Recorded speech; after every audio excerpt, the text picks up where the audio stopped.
Okay, today we're joined by Eduardo Iannuzzi from Shooz, project on Kickstarter. Hi, Eduardo. Firstly, thanks for joining us. Hi, guys. All right. Firstly, why don't you tell us a little bit about your Kickstarter project, your current Kickstarter project, Shooz? Yeah, Shooz is born as it's an evolution of an initial idea, which was basically my project for graduation in industrial design at Polytechnic School of Milan. This initial idea was basically a system of closure for shoes that allowed a shoe to basically be flat packable and take less space when traveling. Though, I mean, I patented the idea, I went through distribution process, and the feedback from clients was that they wanted something in which basically you could detach the upper part of the shoe. Because their idea was just, yeah, you can maybe, you know, add different tops, different soles, you can customize it, but they weren't actually thinking of the whole picture in mind. And once basically I started designing it, it was a year and a half ago since I started. And after some it was tough, I mean, to make the actual prototypes working. Of course. We went through quite a tough prototyping process. Mm-hmm. But at the end, we actually realized that the advantages were many more than just customizing the shoe. Also, from what I think is more valuable is the traveling aspect. The fact that you can optimize your space and travel much more compactly. Sure. I mean, I like bringing just my backpack with me. Also, if I go on very long travels. And the fact that I could bring, you know, interchangeable skins flat in my backpack was a great thing. No more bulk of the soles in my luggage. And the other, of course, aspects were also the economical aspect, because once you buy one sole, you don't have to buy a whole new shoe. Mm-hmm. Maybe if a part, maybe the skin, either the skin or the sole gets ruined, or you're just tired of it, you can change half of it. You don't have to change the whole shoe. So it saves quite a lot of money. And from an ecological point of view, it's also convenient because you're decreasing the number of soles that you need. Basically, if you are loyal to shoes, on the long term, you decrease the number of soles produced. And injection molding is a process inside the shoe's life cycle, which makes the bigger and the heaviest carbon footprint. Sure. Okay, so how did you come up with the idea of Shooz? I know this is an iteration from your previous idea, but you know, during your university thesis, was it? What made you first think about creating a modifiable shoe that was easier to carry? My idea was to make something collapsible thanks to zippers. So the magic of zippers is that they can make an object, let's say a three-dimensional object, made of flexible materials. They allow to flat pack and make this object from three-dimensional to two-dimensional. Right. Collapsible, very easily collapsible with the zippers. Definitely. Exactly. Okay. Okay, so you're obviously in this with a team. What's the background of your team? I know that your background is product engineering through your studies, but what about your team? What is their... My team is made up... Yeah, we have Giorgio, which is... he works in World Bank. Okay. And quantifies risks of companies, because basically he takes care of investments that World Bank makes in poor countries. Mm-hmm. third world countries.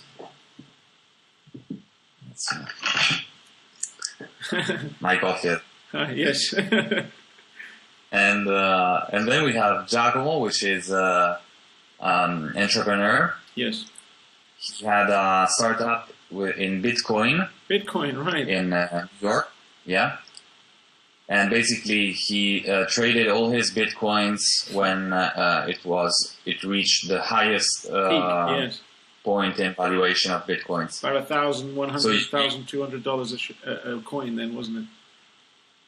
Yeah. So he reinvested then this capital in Shooz because Nice. he believed in the idea.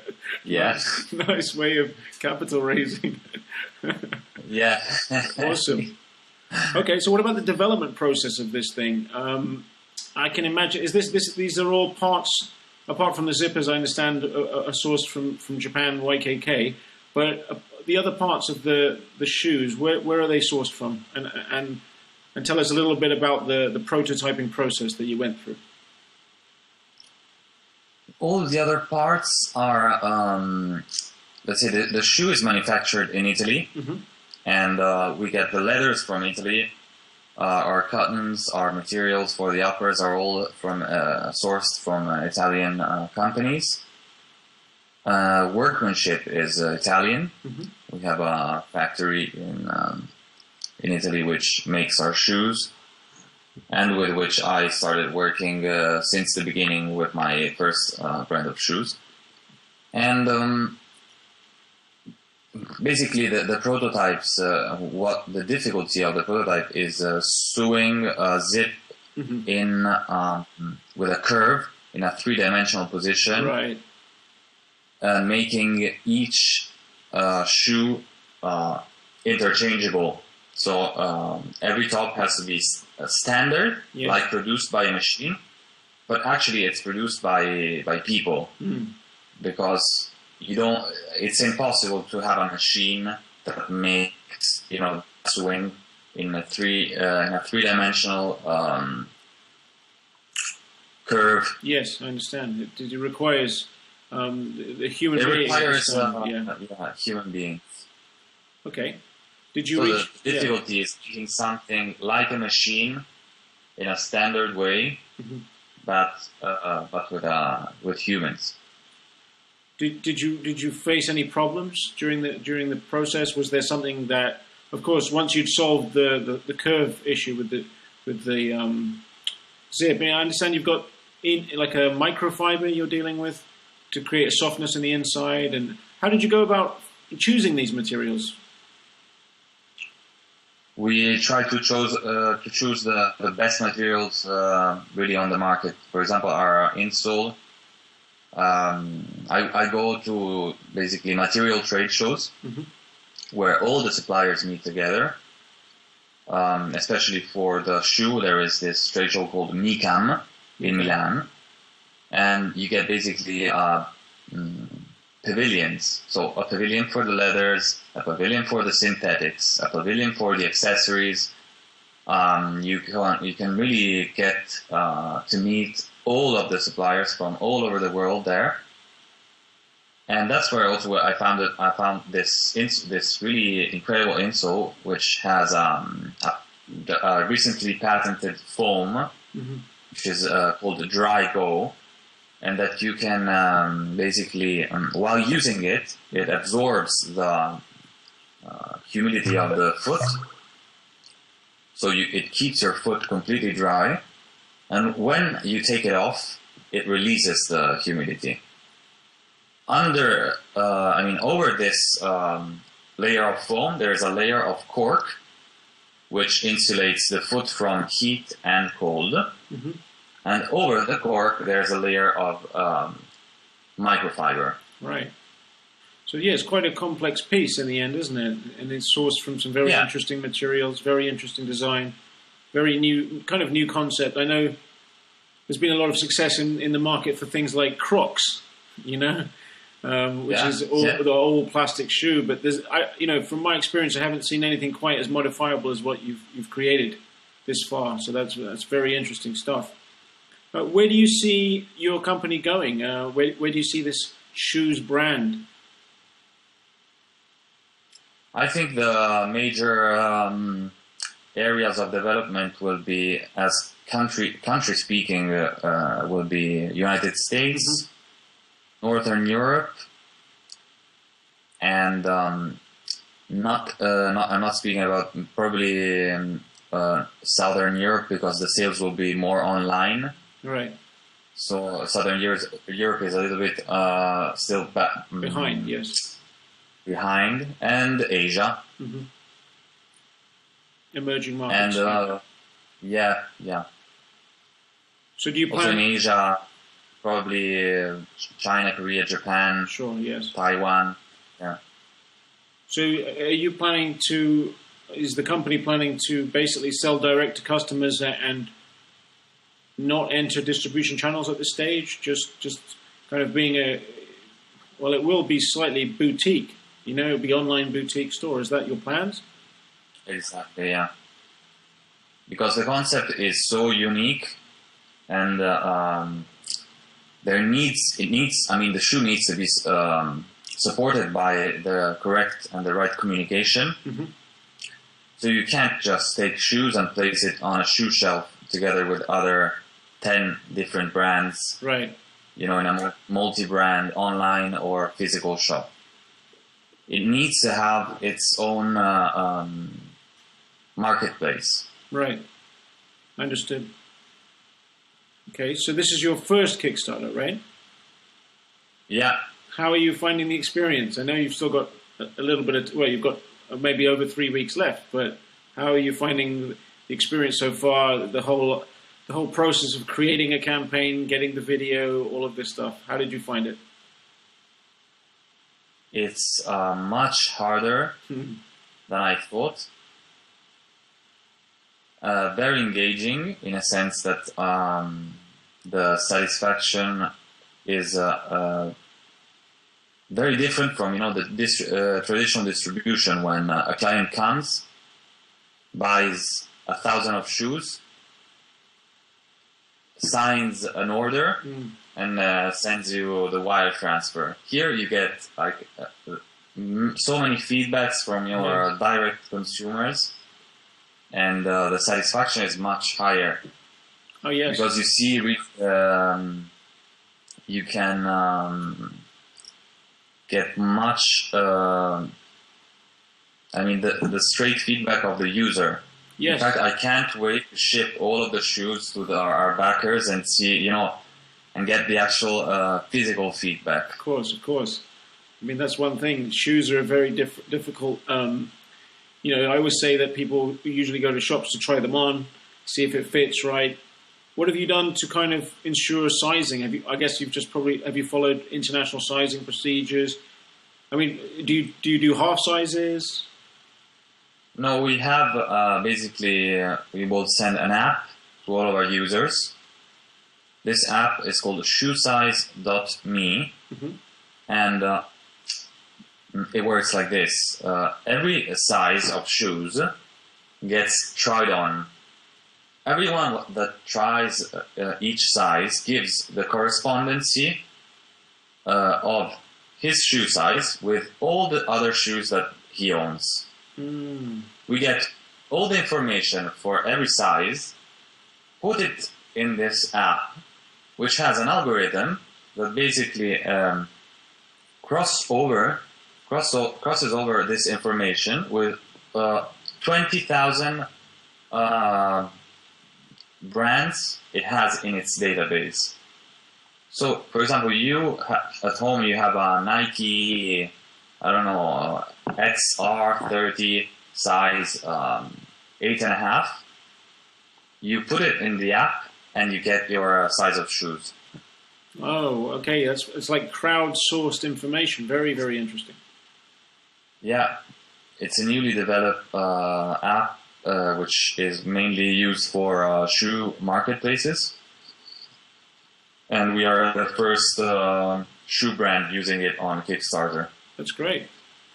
So I've noticed you've got different types of, I'm not sure what you call them. There's the soles and there's the skins. Skins. Okay, so you've got a lot of different types of skins. Some of these skins have got laces. Are these laces fully functional? Yeah. Wow. Okay, so they're not just there for decoration; they actually do function to tighten the shoe as well. Yes, yes. That's great. So, what advice would you give somebody who's thinking of bringing a product idea to Kickstarter?